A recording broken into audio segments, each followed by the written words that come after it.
As I believe we're all aware, the fencing materials market has been a bit chaotic over the last year and a half.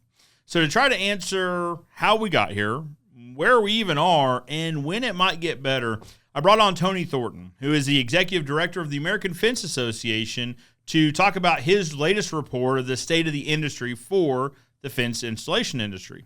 Now, this was a pretty long interview. It lasted a little bit over 3 hours, so we actually have cut it down into shorter snippets for each individual segment of the fencing industry.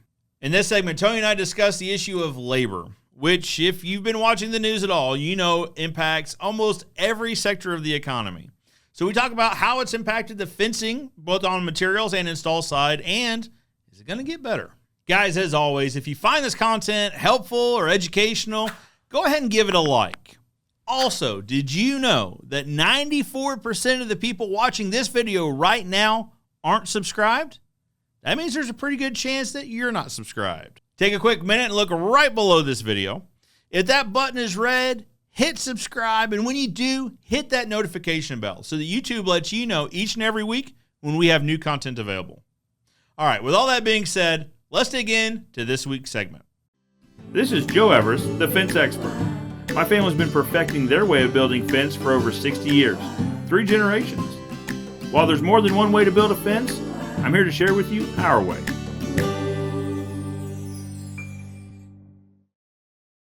So, Tony, when we're talking about the state of the fencing industry, we have to talk about labor. Because whether we're talking about labor on the manufacturing side, labor on the wholesale side, or labor on the contracting side, labor's a pretty big issue, and it's been pretty hard hit. Absolutely. A year ago, the phone calls that I got was, Tony, tell me where I can find some labor. How am I going to fix this labor challenge? And then this year, that phone call turned to, hey, where can I get product? And hey, don't forget, I need some labor too. So yeah. Labor became the second piece of the big equation. And we've talked about the challenges on the product delivery side. So now let's talk about this labor. Sure.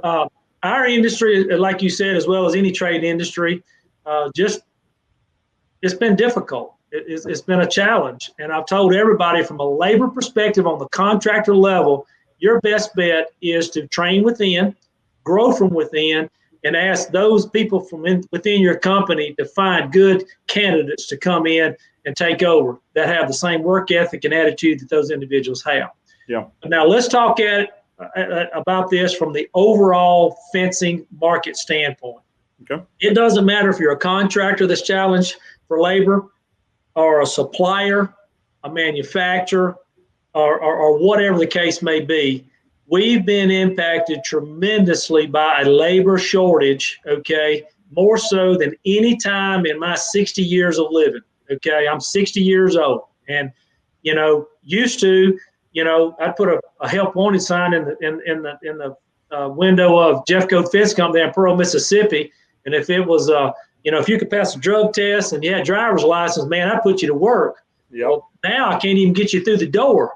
But this is not a political issue whatsoever. It Sure. is what it is. Okay. Right. When the pandemic occurred and the stimuluses and the entitlements that went out to individuals that were in need and they took advantage of it, it was the right thing to do. It was absolutely the right thing to do.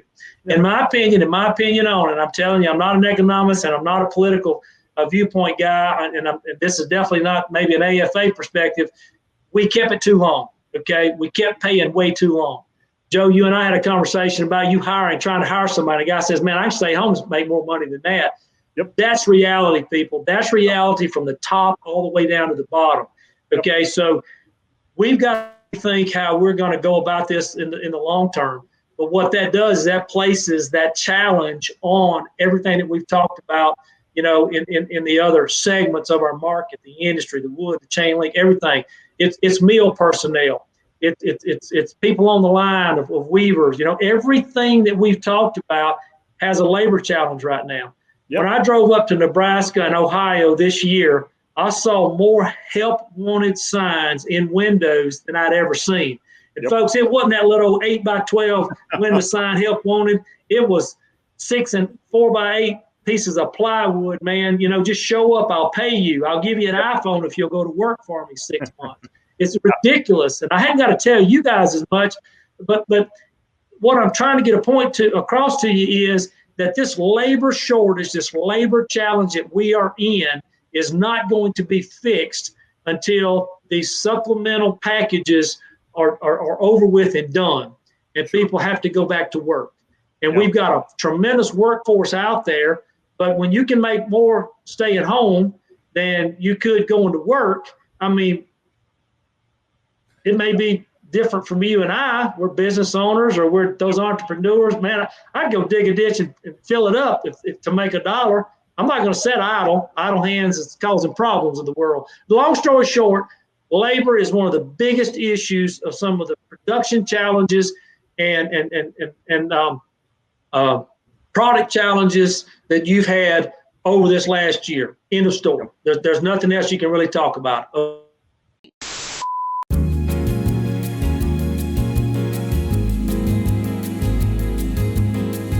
When we're talking about labor, Tony, so the one interesting thing that we should talk about too is, I mean, obviously there's a supply issue. And when we're talking about all things economics, when we start talking about supply, we have to talk about demand and then therefore the cost of the good or whatever we're talking about. So supply is low, demand's high. That means the cost is going to go up. Absolutely. I mean, that's been our biggest challenge is, the price increases for a lot of our contractors. But again, that's all the way up the chain, from the suppliers all the way up, because the raw products, the additives, the pieces that have to be put into that product to get to the consumer, it's all a domino.